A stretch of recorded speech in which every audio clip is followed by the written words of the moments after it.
जो चीज आपको चैलेंज करती है वही आपको चेंज भी करती है। आइए आज हम लोग सीखेंगे कि केआरए केपीआई कैसे बनाते हैं। वेल, पहले तो ये जान जाइए आप कि केआरए का मतलब आउटकम होता है। आउटकम, सिंपल वे में आउटकम, की रिस्पॉन्सिबिलिटी एरिया।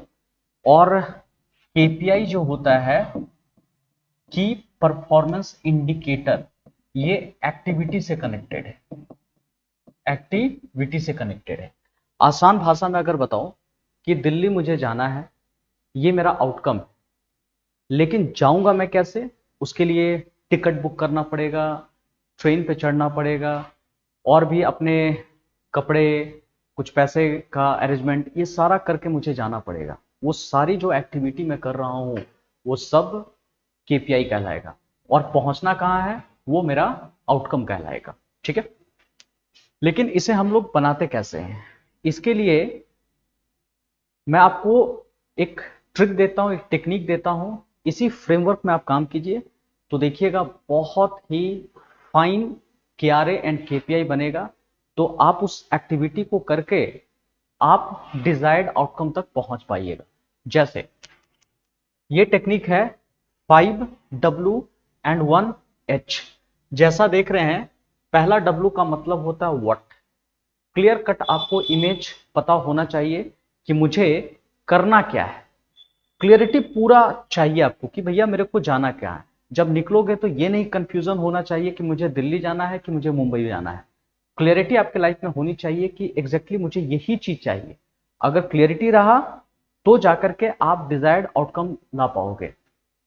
तो व्हाट और क्लियरिटी कैसे लाते हैं लाइफ में, कौन सा गोल मेरे लिए सही है, कैसे लाइफ में क्लियरिटी आती है, इसके बारे में मैं दूसरे वीडियो में कवर करूंगा। अगर आपको इस टॉपिक पे चाहिए तो कमेंट बॉक्स में जरूर लिखकर बताइए, मुझे पता चलेगा कि सच में मुझे इस टॉपिक पे वीडियो बनाना चाहिए। वाई, बहुत लोग क्या होते हैं ना कि कुछ लोग को काम दो तो चुपचाप कर लेते हैं, वो क्वेश्चनिंग नहीं करते हैं कि अच्छा ठीक है देखो ये काम करना है कर लेंगे। लेकिन कुछ लोग क्या होते हैं ना, वाई पूछेंगे, क्यों मेरे को ये काम करना है।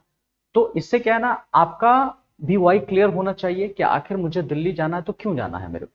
घूमने फिरने जा रहा हूँ, कोई बिजनेस के लिए जा रहा हूँ, एडमिशन के लिए जा रहा हूँ। आपको वाई क्लियर होना चाहिए ताकि आप दूसरे से भी जब काम करवाओगे ना तो उसको भी वाई क्लियर कट बताओगे तो वो ज्यादा मोटिवेटेड होकर के काम करेगा। उसके बाद हु, जो भी आप आउटकम चाहते हैं इस काम को करेगा कौन। अगर आप खुद करेंगे तो वहां पे लिख दें, या कोई दूसरा पर्सन अगर करेगा तो भी लिख दें। ठीक है। डब्ल्यू का मतलब व्हेन। उसके बाद कब ये करेंगे, कम ऑन कब। टाइमलाइन, जब तक आप टाइमलाइन नहीं दोगे तो वो आपका एक ड्रीम बन के रह जाएगा। लेकिन जैसे आप उसके को टाइमलाइन के साथ अटैच करोगे तो फिर देखिएगा वो एक रियलिटी में कन्वर्ट हो जाएगी। तब जाकर के वो समझो एक गोल बन पाएगा। और वेयर, कहां पे करोगे, कम ऑन कहां पे करना है, कहां किस जगह आपको करना है, वेयर। और एच का मतलब हाउ, ये करोगे कैसे। मोस्ट इंपॉर्टेंट पार्ट ये भी है, यहीं पर एक्टिविटी आपकी डिफाइंड होती है। ये समझो कि टोटल मिलाकर के 20% होता है और ये जो होता है 80% होता है। तो हो सकता है कि इसमें कुछ स्टेप्स आपके लगते होंगे, 1 2 3 ... हो सकता है 10 स्टेप्स आपको लगते होंगे उस टारगेट तक पहुंचने के लिए। तो वो 10 स्टेप्स लिख लो, 10 स्टेप्स लिख लीजिए। और हो सकता है ये स्टेप फाइनल स्टेप नहीं होंगे, क्योंकि इसमें पर डे आपको क्या होगा, रिफाइन करना पड़ेगा। इसके लिए SSS टेक्निक लगाना पड़ेगा कि मुझे स्टे करना चाहिए, स्टॉप करना चाहिए कि स्टार्ट करना चाहिए। स्टे, स्टॉप और स्टार्ट। कि जो भी मैंने प्लान बनाया है, ये 10 स्टेप जो बनाया है, क्या ये सारे वर्क कर रहे हैं। अगर वर्क कर रहा है तो इस 10 स्टेप के साथ मुझे आगे बढ़ना चाहिए। स्टॉप, कुछ प्लान ऐसा होगा जो शायद वर्क ना करे तो उसे आप हटा दे, इलिमिनेट कर दे। और स्टार्ट, स्टार्ट मतलब हो सकता है आपने 10 स्टेप लिखा है, ये 10 स्टेप में ऐसा कोई स्टेप है जिसे करना चाहिए था जो इस लिस्ट में नहीं है, तो उसको आप लिख दें, उसे आप लिख दें। तो ये कैसे होगा, और डेली बेसिस पर एवरी डे डेली फॉर्मेट ये होना चाहिए।